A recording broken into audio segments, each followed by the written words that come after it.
Bismillahirrahmanirrahim. Assalamualaikum warahmatullahi wabarakatuh.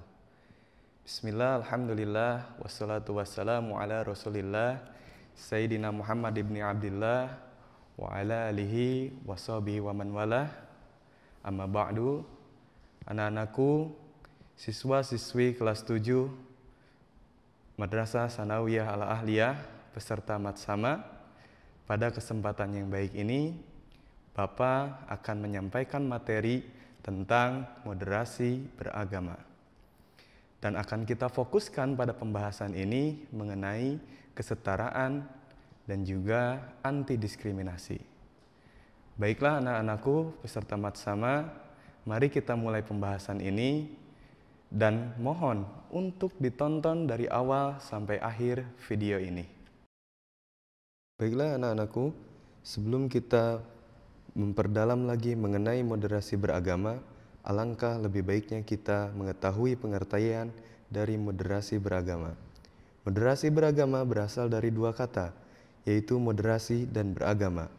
Moderasi adalah segala bentuk pikiran, ucapan, dan tindakan yang terhindar dari hal ekstrim atau fanatik. Sedangkan beragama adalah kepercayaan yang diyakini oleh seseorang. Jadi, dapat kita simpulkan bahwasannya moderasi beragama adalah perilaku yang tidak fanatik dalam mengamalkan ajaran agama. Dalam hal ini, tentu saja agama yang kita anut, yaitu agama Islam. Lantas, sikap apa saja yang harus kita tanamkan agar moderasi beragama ini kita bisa serap dalam kehidupan sehari-hari? Ada dua sikap utama yang harus kita terapkan dalam kehidupan kita sehari-hari. Yang pertama adalah sikap kesetaraan. Kesetaraan atau setara memiliki arti adalah sejajar, sama tingginya, sama rendahnya, sama tingkatannya, sama kedudukannya, sama kualitasnya, sebanding, sepadan, seimbang, dan lain sebagainya. Sedangkan kesetaraan sosial artinya adalah suatu tata politik sosial di mana masing-masing orang ada pada status yang sama di lingkup masyarakat atau kelompoknya. Kesetaraan sosial ini mencakup hal-hal seperti hak hukum, keamanan, kebebasan berpendapat, hak suara, dan hak-hak lainnya yang bersifat personal.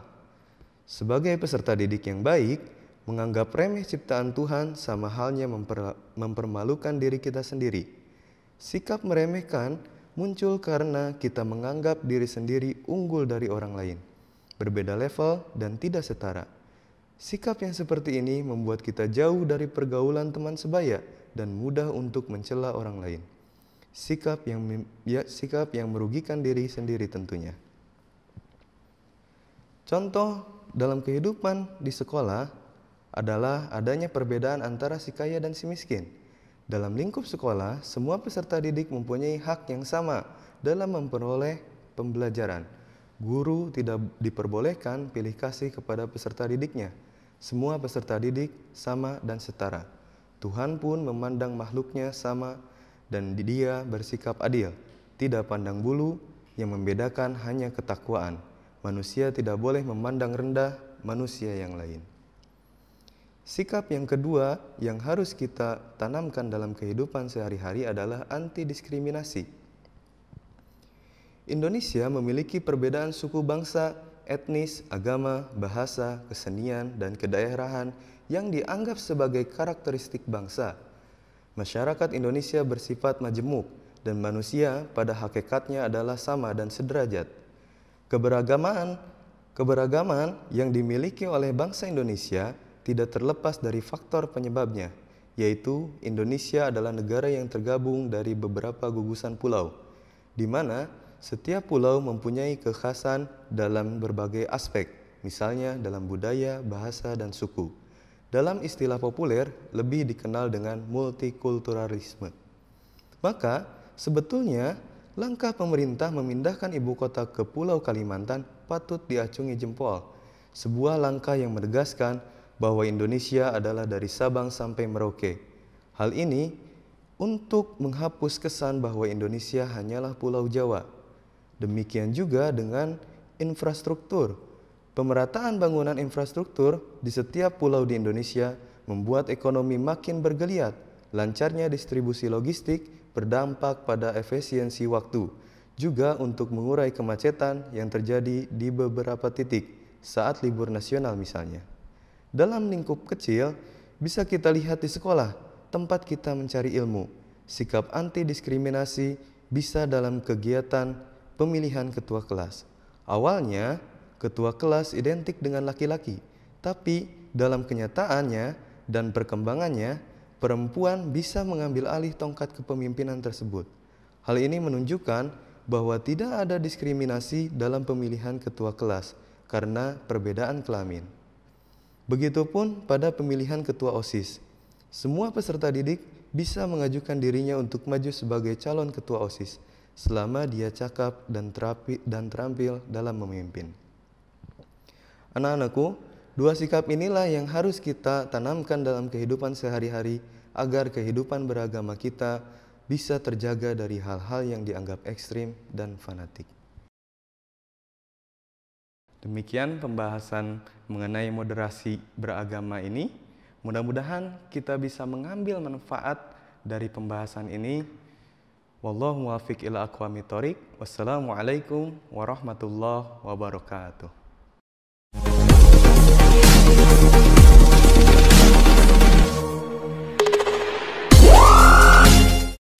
Bismillahirrahmanirrahim. Assalamualaikum warahmatullahi wabarakatuh.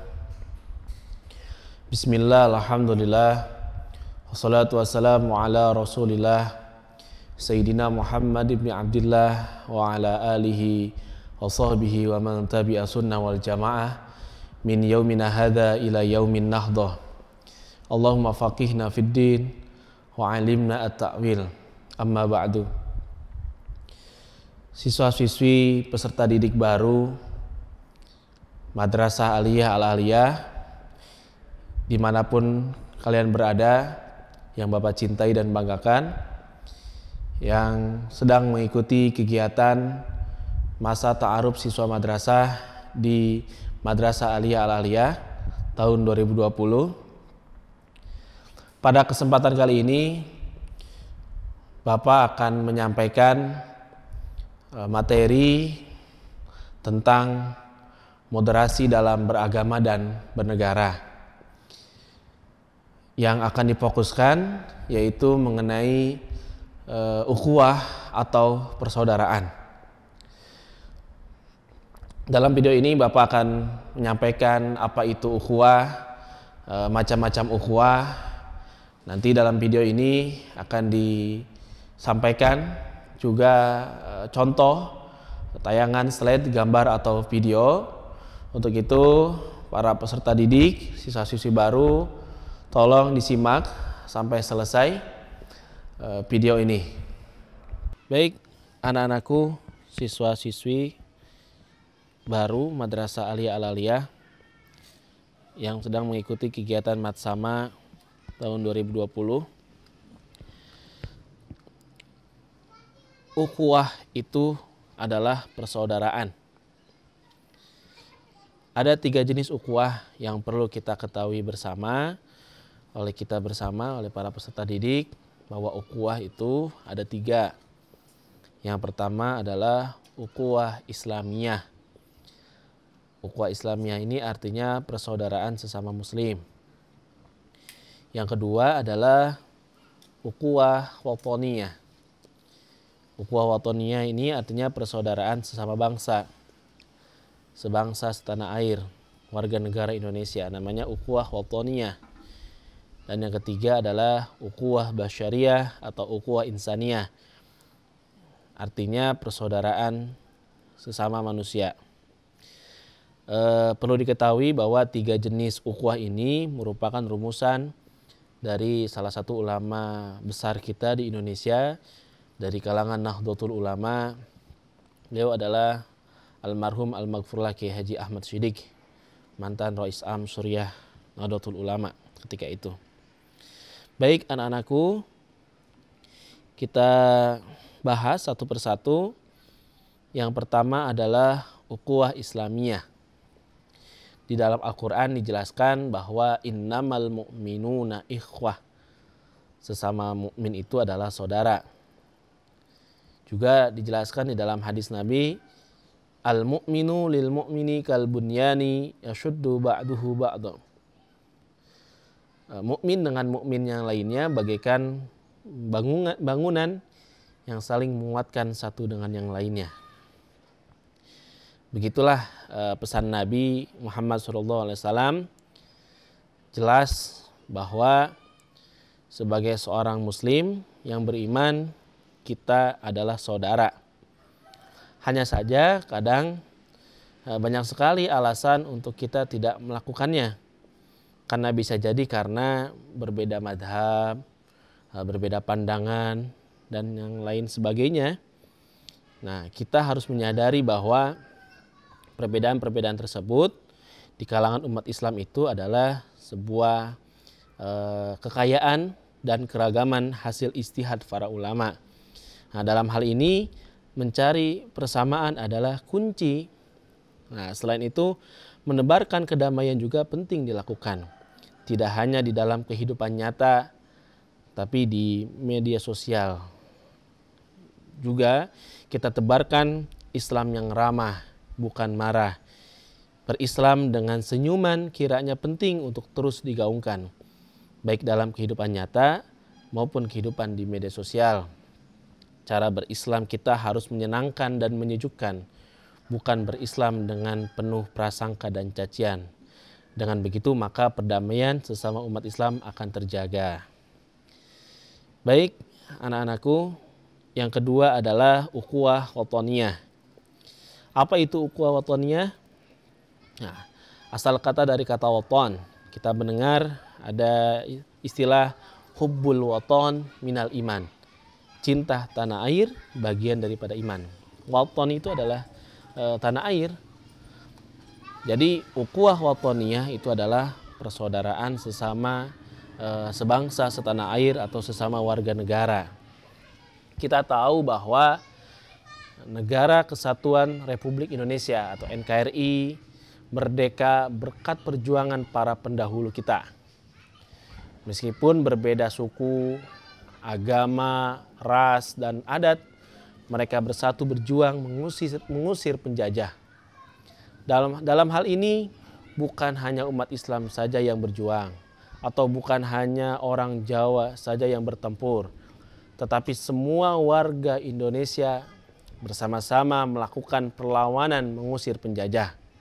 Nah, ini merupakan contoh persatuan dan perjuangan yang harus kita lanjutkan. Indonesia adalah rumah kita bersama. Sebagai warga negara, kita berhak untuk membela negara kita. Nah, sebagaimana pesan dari Kiai Haji Mustafa Bisri yang kita kenal dengan Gus Mus, beliau mengatakan, Indonesia ini adalah rumah kita bersama. Kita lahir di Indonesia, makan dan minum dari sumber dan mata air Indonesia, mati pun dikebumikan di Indonesia. Nah, dari ungkapan itu, kita dapat memahami bahwa sebagai rumah bersama, tidak ada alasan bagi kita untuk tidak membela negara Indonesia. Anak-anakku semua, yang ketiga perlu diketahui, jadi tidak hanya cukup ukhuwah Islamiyah saja, perlu juga ada ukhuwah wataniyah, semangat kebangsaan. Kita lihat di negara-negara misalkan di Timur Tengah, ada beberapa negara misalkan Afghanistan, Suriah, dan sebagainya yang hari ini kita dengar konflik yang terus menerus tidak henti-henti. Padahal negaranya itu di dalamnya adalah mayoritas bahkan 100% adalah muslim. Kenapa terjadi peperangan antar sesama muslim? Karena tidak memiliki semangat kebangsaan, tidak memiliki semangat ukhuwah wataniyah. Maka kita bersyukur di Indonesia, ukhuwah yang tadi kita sampaikan, yang kita jelaskan tadi harus kita tanamkan agar terjadi, kita mengharapkan negara kita yang damai, yang aman dan tentram. Anak-anakku serta matsama, yang terakhir, yang ketiga adalah ukhuwah basyariyah atau ukhuwah insaniyah. Apa itu? Itu adalah persaudaraan sesama manusia. Ini lebih universal. Sebagai warga negara Kesatuan Republik Indonesia, kita harus menyadari bahwa negara kita ini sangat besar dan terdiri dari berbagai macam suku, adat, ras, dan agama. Lalu bagaimana kita bersikap? Ada salah satu kisah Nabi Muhammad SAW sebagai panutan kita yang cukup populer. Dahulu Nabi Muhammad SAW pernah menyuapi seorang yang beragama Yahudi. Dikisahkan, seorang Yahudi ini adalah seorang yang buta. Tiap kali Nabi Muhammad menyuapinya, ia terus mencela dan memaki-maki Nabi. Akan tetapi Nabi Muhammad tetap sabar dan terus menyuapi orang ini. Setelah sekian lama Nabi Muhammad wafat. Kemudian kebiasaan baik ini dilanjutkan oleh Sayyidina Abu Bakar. Seorang Yahudi ini pun tahu bahwa yang menyuapinya bukanlah Nabi Muhammad. Ia pun berkata, "Siapa kamu?" Abu Bakar pun menjawab, "Aku ini orang yang biasa menyuapi kamu." Orang Yahudi ini berkata, "Bukan, kau bukanlah orang yang biasa menyuapiku." Kemudian Abu Bakar pun menceritakan bahwa yang biasa menyuapinya adalah Nabi Muhammad SAW dan beliau telah wafat. Mendengar penjelasan Abu Bakar ini, orang Yahudi ini menangis sejadi-jadinya. Setelah selesai menangis, ia lalu bercerita bahwa setiap kali Nabi Muhammad datang, ia selalu memfitnah, menghina, dan menjelek-jelekan Nabi. Ia juga bercerita, ketika ia menyuapi makanan, Nabi Muhammad melembutkan makanannya terlebih dahulu, sebelum kemudian menyuapinya. Setelah selesai menyampaikan cerita itu, orang Yahudi ini mengucapkan kalimat syahadat dan masuk Islam di depan Abu Bakar. Kisah di atas merupakan ajaran Nabi Muhammad SAW yang sangat mulia, sekaligus menjadi potret ajaran Islam yang santun dan damai. Berkaitan dengan ajaran tentang persaudaraan sesama manusia, almarhum Gus Dur pernah mengingatkan, ketika dia menolong seseorang, kita tidak akan ditanya apa agamamu. Dalam konteks bernegara, kita berada di tengah-tengah masyarakat yang beragam. Keberagaman ini adalah kekayaan Indonesia. Namun pada saat yang bersamaan juga merupakan ancaman jika kita tidak merawatnya. Akan sangat mudah dimainkan untuk kepentingan-kepentingan tertentu.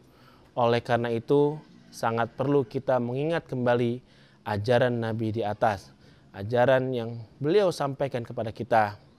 Agar kita menjadi Muslim yang menebar kedamaian. Muslim yang cinta terhadap kedamaian, sebagaimana sahabat Ali bin Abi Thalib pernah mengatakan bahwa dia yang bukan saudaramu dalam iman adalah saudaramu dalam kemanusiaan. Ini artinya bahwa kemanusiaan adalah nilai tertinggi dalam posisinya sebagai manusia. Baik, itulah tentang ukhuwah, 3 jenis ukhuwah yang Bapak bisa sampaikan. Yang pertama tadi ukhuwah Islamiyah, persaudaraan sesama muslim. Yang kedua adalah ukhuwah wataniyah, persaudaraan sesama sebangsa dan setanah air. Dan yang ketiga adalah persaudaraan sesama manusia. Mudah-mudahan ada manfaatnya. Terima kasih. Demikian materi yang Bapak sampaikan. Semoga apa yang Bapak sampaikan bermanfaat dan dapat diaplikasikan dalam kehidupan sehari-hari.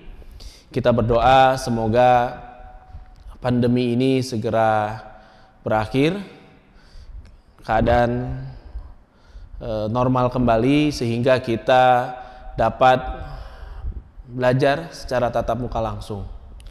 Terima kasih. Wallahul muwaffiq ila aqwamit thoriq. Assalamualaikum warahmatullahi wabarakatuh.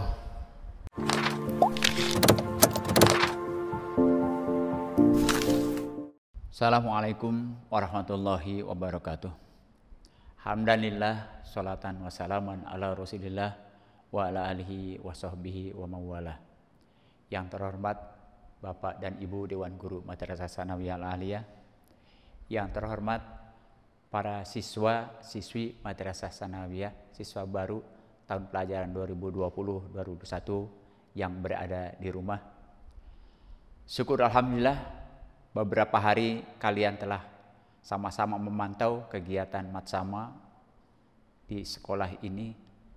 Tentu saja materi-materi yang telah disajikan oleh para instruktur, oleh Dewan Guru dalam rangka pengenalan lingkungan Madrasah Tsanawiyah Al-Aliyah ini, walaupun waktu kita sesingkat ini, tentunya itu harus bisa menjadikan bekal kesiapan kita untuk mengikuti pelajaran di Al-Ahliyah ini. Kita tahu bahwa masuknya kita di lembaga Madrasah Tsanawiyah ini, semuanya harus bisa menyadari bahwa kita harus bisa merubah sikap. Tidak lagi usia SD atau madrasah ibtidaiyah. Sekarang kita sudah berada di tingkat jenjang sekolah lanjutan. Tentu saja kita sudah diantarkan ke tingkat kedewasaan. Dan di sana kita harus bisa merubah sikap. Tidak lagi manja dengan orang tua. Kita sudah naik satu tingkat. Kita syukuri semua materi yang sudah kita terima dari guru-guru, ditambah dengan kesiapan kita menerima ilmu waktu di SD atau DMI, tinggal kita melaksanakan. Satu langkah kita sudah ada kemajuan. Dibarengi dengan niat ikhlas kalian tanpa dorongan orang lain memasuki Al-Ahliyah ini, marilah kita sama-sama kita manfaatkan waktu usia kita di usia sekolah lanjutan ini dengan sebaik-baiknya. Beberapa materi kemarin sudah diperlihatkan oleh para instruktur bahwa profil Madrasah Tsanawiyah Al-Aliyah sedemikian, kemudian tata cara belajarnya juga demikian. Semua materi-materi yang telah disampaikan tentunya itu dijadikan salah satu bekal kesiapan untuk kita 3 tahun ke depan mengikuti kegiatan di Al-Ahliyah ini. Oleh karenanya kita syukur alhamdulillah dengan nawaitu yang ikhlas, mari kita ikuti pelajaran-pelajaran ini di Al-Ahliyah, sehingga kita juga berdoa bahwa wabah Covid segera berlalu dan kita bisa kembali ke kelas belajar bersama-sama di lingkungan di kampus Al-Ahliyah ini. Doa kita mudah-mudahan Allah selalu memberikan bimbingan pada kita dari apa yang kita niatkan, dari apa yang sudah kita cita-citakan dari awal. Di Al-Ahliyah akan ditambahkan ilmu-ilmu untuk kesiapan mental kita untuk menuju hari depan yang lebih baik lagi untuk kita. Amin ya rabbal alamin. Kemudian kepada para guru, para instruktur, kami ucapkan terima kasih juga yang telah memberikan materi pelajaran kepada siswa. Walaupun kita melalui daring, mereka bisa menerima dengan sebaik-baiknya. Tentu saja kami ucapkan beri banyak terima kasih. Mudah-mudahan Allah Subhanahu wa taala membalas segala kebaikan Bapak. Akhirul kalam, wabillahi taufiq wal hidayah. Wassalamualaikum warahmatullahi wabarakatuh.